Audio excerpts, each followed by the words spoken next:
Shared Dance Monday.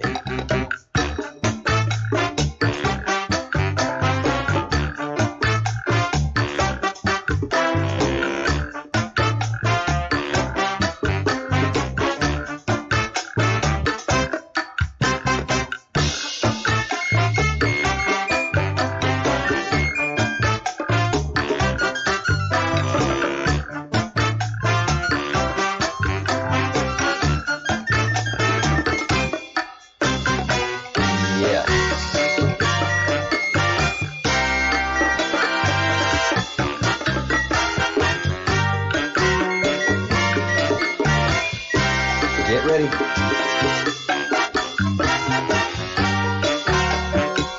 Get ready.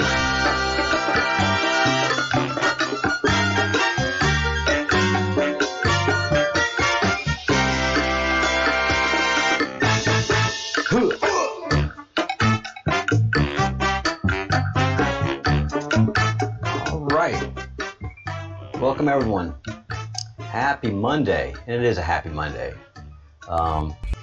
Because I take Saturday off and I observe Saturday as a Sabbath. I always treat Sunday as my Monday, make all my mistakes, and get the whole mess going again on Sunday.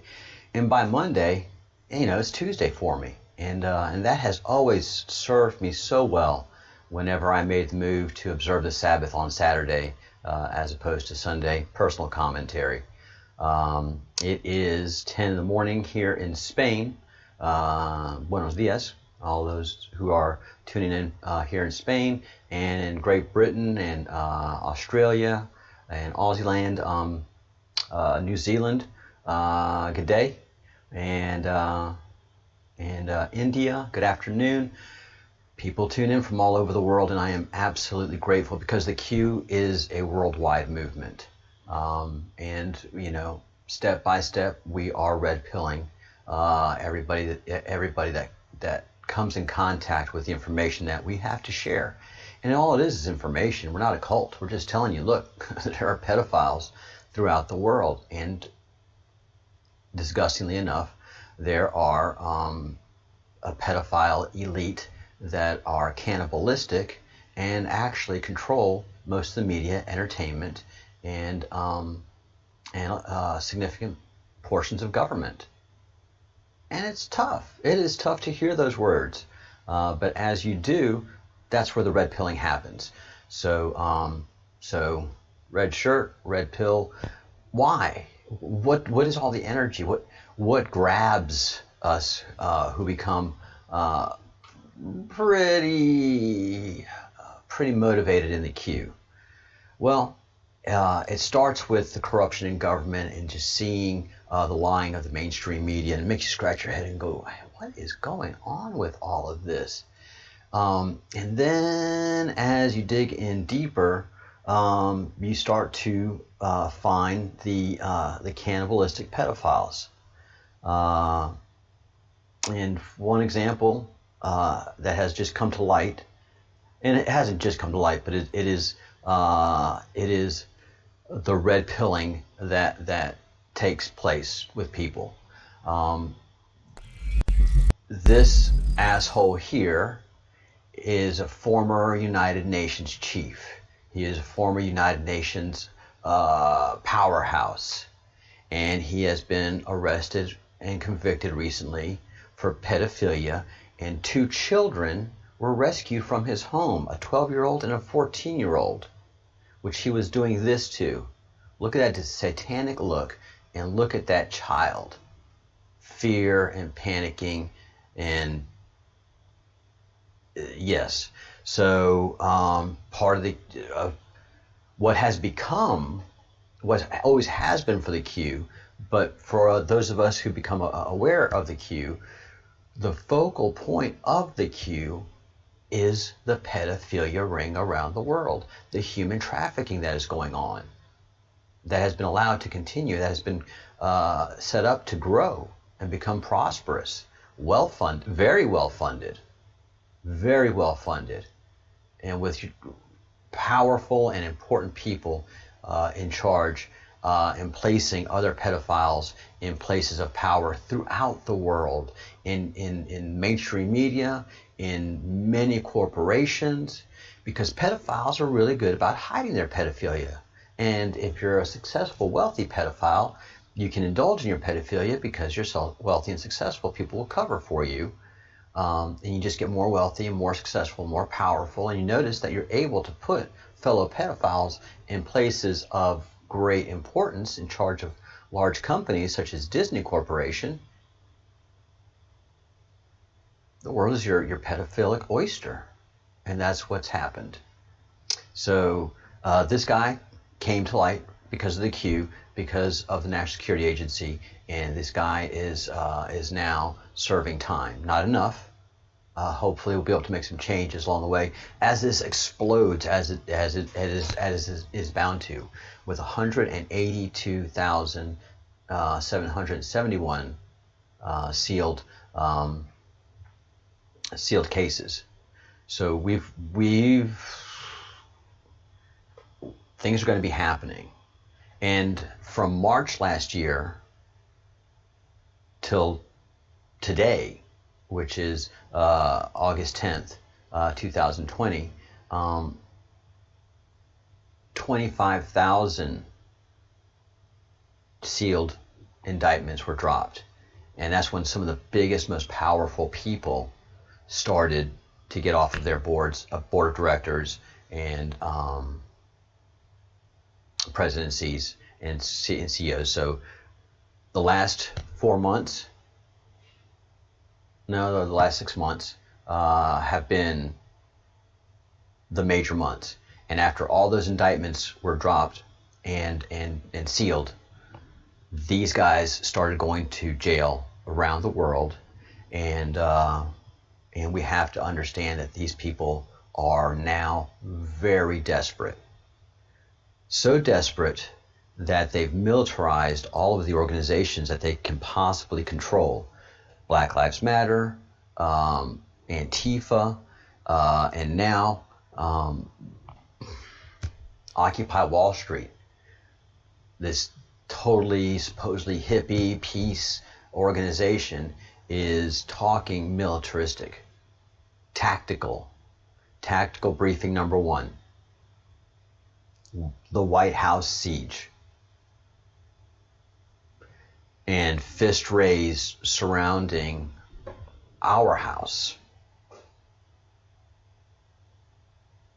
The White House with the American flag flying. This is threatening literature. This is threatening behavior. This is terrorism. I hope that we as citizens can see this action and take an opposite and equal reaction. Because as we've seen in Portland, Seattle, and big cities around the country, large cities that are run by Democrats, these protests have been militarized, and so they're training their followers to become militaristic in a true attempt to overthrow our election. This is a threat to our republic. This is a direct threat to our democracy. It's out in the open. You don't even have to look. It's obvious. This is an obvious threat to our country. I hope that as citizens, I don't want the government to necessarily react to this anymore. I want our citizens, we the people, to take back our government, and for us to react to this type of threat from people that share our citizenship, that mean to overthrow our government, that mean to overthrow our Constitution. Look, just because you're a citizen does not mean that you do not want to overthrow the government. And we the people, and part of the Constitution, have to understand that not only do we have threats to our constitutional democracy from without, but also within. and that is established. Because we've been put to sleep, and we have become naive to reality and to humanity, that we accept that there are people in our country that want to overthrow our government, and that's okay. And it's not okay. The right to protest, you've got that. Freedom of speech, you got that. The right to overthrow our government, you got that. You do that at the ballot box. You can either overthrow our government through a dialectic, talking to people and saying, look, we got to do something different. And people saying, yeah, you're right, we got to do something different. Let's do something different. Let's go to the ballot box and let's make change there. It's not good enough for a lot of people now, because these people don't know how to build anything. They don't know how to create anything. They don't know how to establish growth, happiness, and prosperity, because they don't have the right tools to do so. Anarchists and Satanists just do not have the inherent ability to build something. They can become a cancer and a leech to something that is established, but ultimately they destroy it. That's what Marxism is. Marxism has never built a country. Marxism has destroyed every country it has infested. Prove me wrong. So we exercise caution, but when we have people that want to overthrow our government, I think the line is pretty much drawn there. And I don't think this is something that we have to leave again to our government. I want we the people to stand up. It is empowering to me when I see people come in and stand up to these devils and crooks and most heinous people that come to the neighborhoods now and try to begin their rioting. And what's happening clear across America, once these freaks leave the big cities and get into the suburbs, well, regular America, suburbia America ain't down for what they're doing.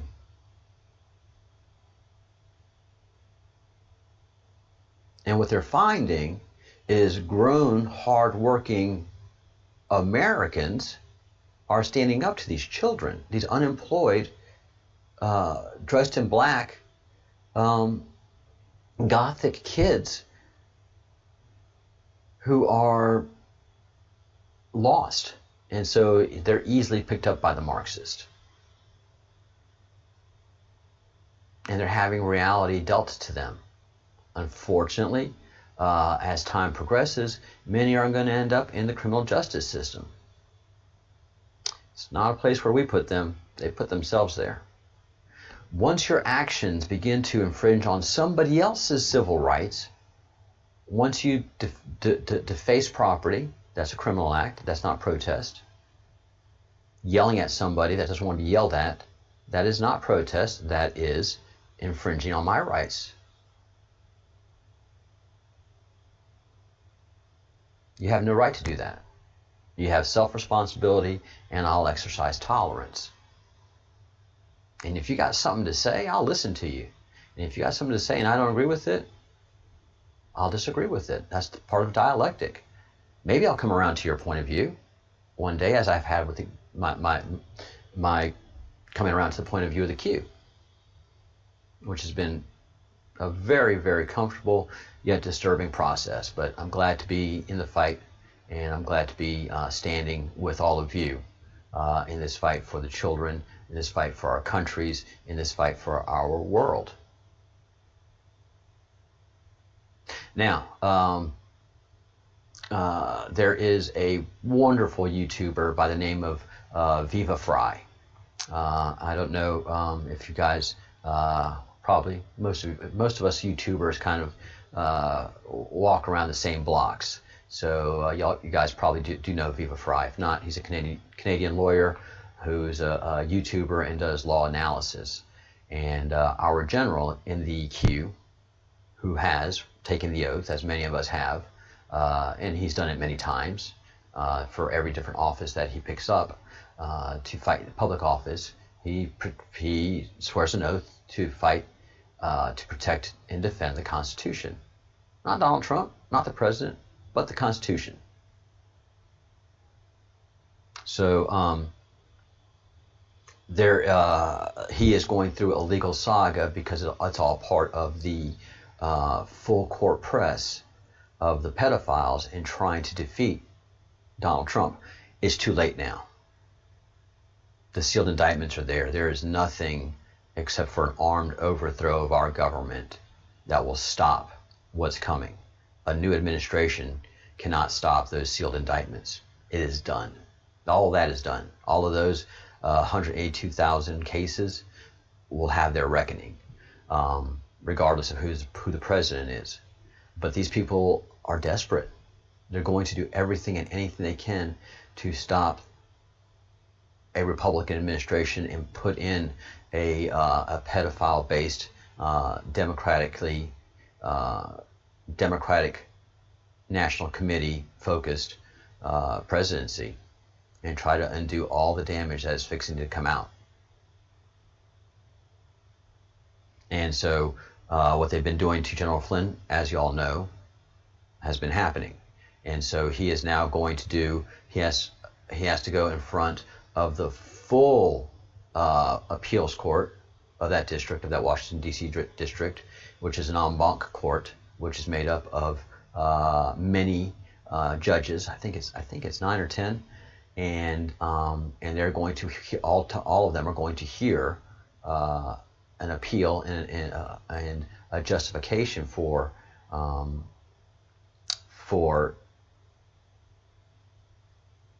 keeping the Flynn case going. And the Department of Justice is not going to be doing the way Judge Sullivan is trying to get it done. The Department of Justice isn't going to be doing the prosecution. It is going to be the court and the judge himself coordinating a prosecution of General Flynn. What in the hell is that? A judge is a judge. He is supposed to, he, she, them are supposed to hear the case impartially. And after the verdict, well, they can render their opinion. But it stops there. A judge is not a prosecutor. A judge judges, a prosecutor prosecutes, and a defendant defends. It's clear. But in this politicized era, that the bench is completely politicized now, that you have Democratic judges and you have Republican judges, and the Democratic judges are not ruling the same as a Republican judge. That means you don't have a court anymore. That means you have another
Sorry, guys.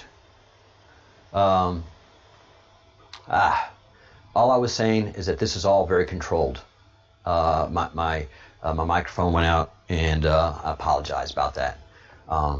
So let me wind this up. BLM, all these guys are being controlled, militarized, and we as citizens, we as a militia, we as defenders of the country have to get ready. And this is all our countries, guys. This is not just happening in the United States. It's happening in England. It's happening throughout Europe. You know where it's not happening in? China. All right? So that's just an irony of ironies. Let me get out of here. I'm going to go to work. Let you go to work. We all have things to do. All right? Sorry about my microphone dropping out. Bad YouTuber. Bad YouTuber. It's a wireless unit, so battery went bad. Bad battery. Think good thoughts, do good deeds, and say good words. This is from the first religion, the Sumerian religion, Zoroastrianism. That is all our Creator really, really, really wants of us. But things have gotten complicated because He created us to be complicated creatures. And we have to save the children. Save the children, save the world. It'll be a golden age when we do that.